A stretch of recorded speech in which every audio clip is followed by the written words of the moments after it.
Hey guys, it's Jess and welcome back to my channel, A Card Day's Work. Today I'm going to be sharing a super cute, brightly colored Halloween card with you guys using a new release stamp from Simon Hurley Create. This stamp set just came out in September of 2020 and you guys may already have your hands on it, but I wanted to show how Halloween stamps are not just for spooky color combinations and all that jazz. You can definitely still go full rainbow with these cards and they will be just as cute. For today's card, I'm going to be doing a little bit of ink smooshing, so I've taken some Distress inks. You could also do this technique with Simon Hurley's dye inks, but those Distress inks are what I had nearby and able to grab quickly, so I grabbed those to use for this technique.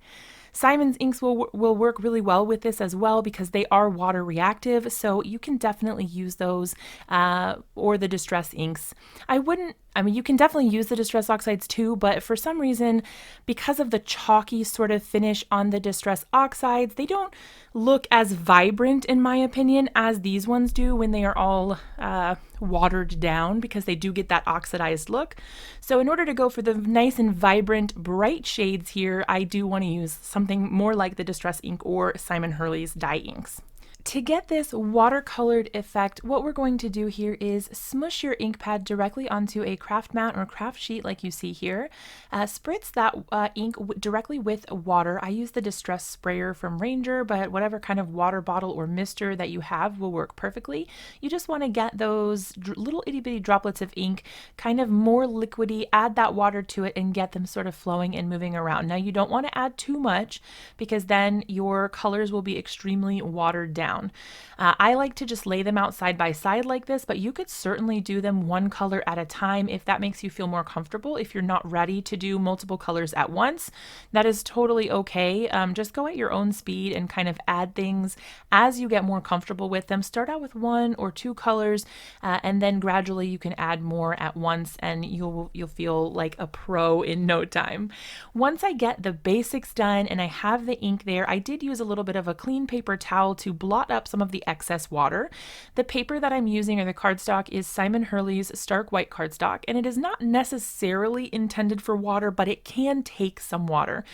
So you can see here that I am using a decent amount of water here. I'm not like completely saturating the cardstock, but I'm using a fair bit of water and it held up beautifully. Very minimal warping. I didn't get any pilling or anything like that, and I was still able to stamp over it perfectly once it was dry. After I got my base colors down by smushing it into the ink itself, I grabbed a scrap piece of plastic that I keep on my desk for just such occasions, and I am smushing that plastic into the ink and then lifting it, putting it onto my cardstock. This gives me a little more controlled ability here, a little more controlled chaos, if you will, and it lets me do a better job of controlling where that color is going to go. To make sure that this card panel was nice and dry before I was ready to do my stamping or anything like that, I did go ahead and use the Ranger Heated Craft Tool. This is a wider opening craft or heat tool that allows you to dry your work really well. It's not good for heat embossing because I don't think that it's quite... I feel like it blows it around more. It gets extremely hot, but it's not... as fine of a point, maybe. I don't know. I've tried using it for heat embossing and it's really not great for that, but it is perfect for drying your mixed media projects and things like that. So I like to have a regular heat tool like my Wagner one for my heat embossing, and then this heated tool for mixed media projects and things where I need to dry larger areas of cardstock. I think it does really well with not warping, and it keeps the cardstock nice and straight. So once I got that nice and dry, it was pretty much completely dry, although there were a couple spots that were not quite dry.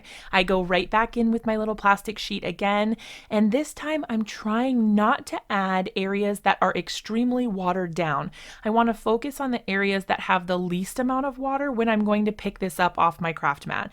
You can see the difference here in the amount of water. When I picked up the blue, it was very small little dots because there was less water and it was more of just a concentrated pigmented ink.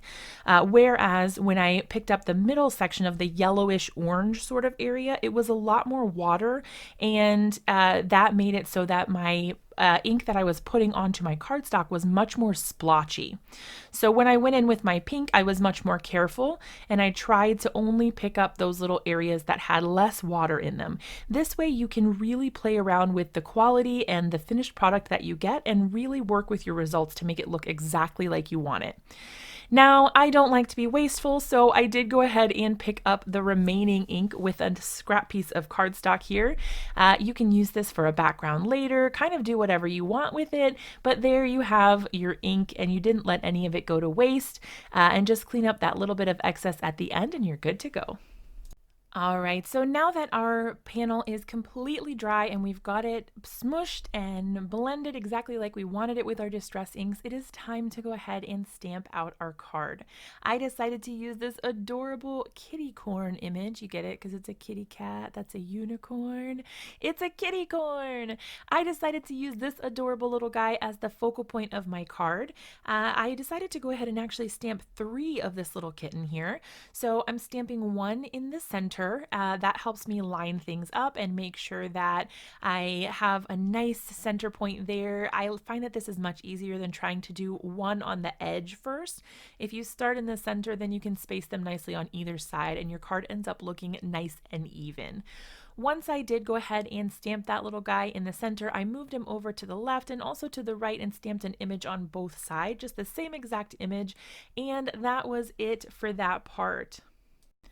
Once my kitty cats, or kitty corns, were all stamped out and ready to go, I needed a sentiment, and this one was absolutely perfect because, you know, cats like treats and all things like that. So I decided to use Trick or Treat. Look at this cute little sentiment. Are you like, trick or treat, smell my feet, give me something good to eat?